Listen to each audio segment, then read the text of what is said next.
When it comes to devising a peaking strategy for a conjugate periodization model, what we're going to need to think about is what are we trying to peak?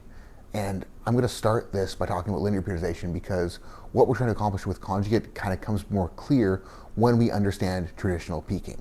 So with linear periodization, we are going to be increasing the intensity of the lifts while we back off volume to prepare ourselves to better display strength on the platform, right? And with linear periodization, we're going to be doing relatively close variations to the competition lifts the whole time. So the specificity is there, the skill component is there.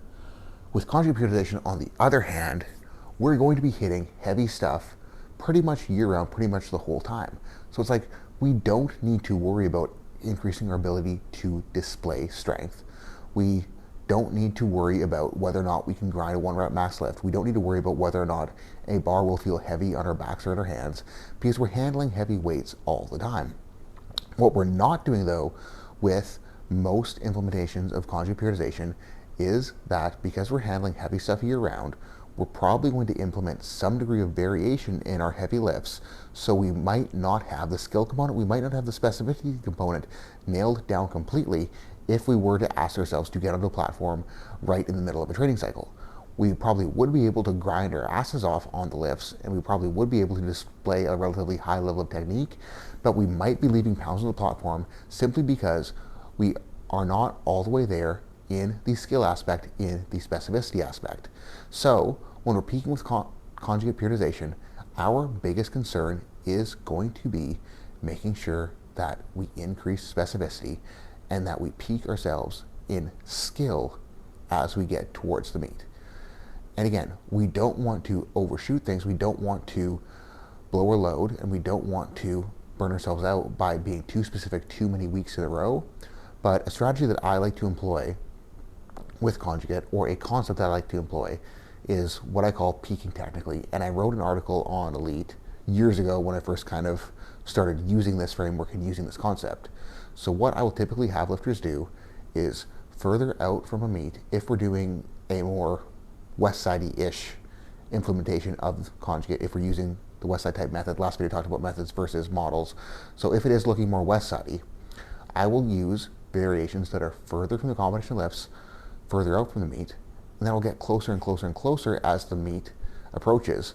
And as I'm choosing my variations, I will focus on variations that expose the skill aspect that the lifter needs the most. So like if a lifter needs to be dialed in on his rebound to the hole, and that's going to be the biggest thing that is holding back his squat skill-wise, is his ability to have a good rebound, I'm not going to box squat him very often going into a meet. I'm going to have him doing free squats. I'm going to have him practice that rebound.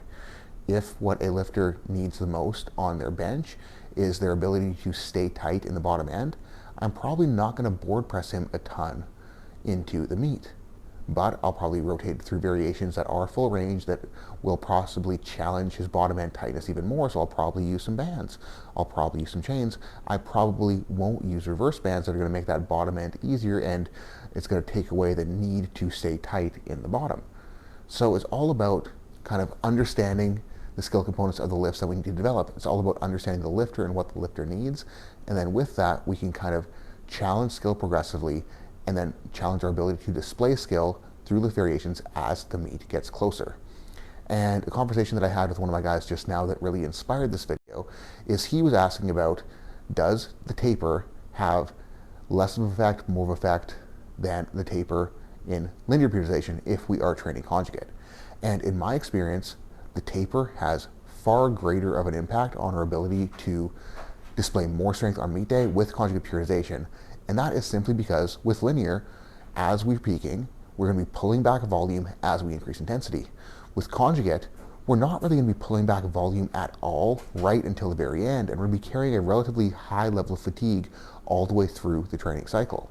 So when we finally do pull back that volume and we do shake that fatigue off, the changes in performance can be dramatic. And I think on the linear side of things, on the flip side, that is why we'll often see a lot of lifters have bigger gym totals than they will have platform totals.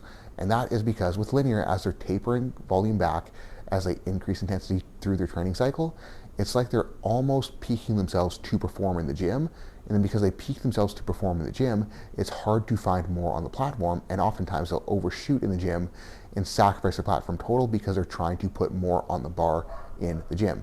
And it's like a bigger gym total does not always equal a bigger platform total.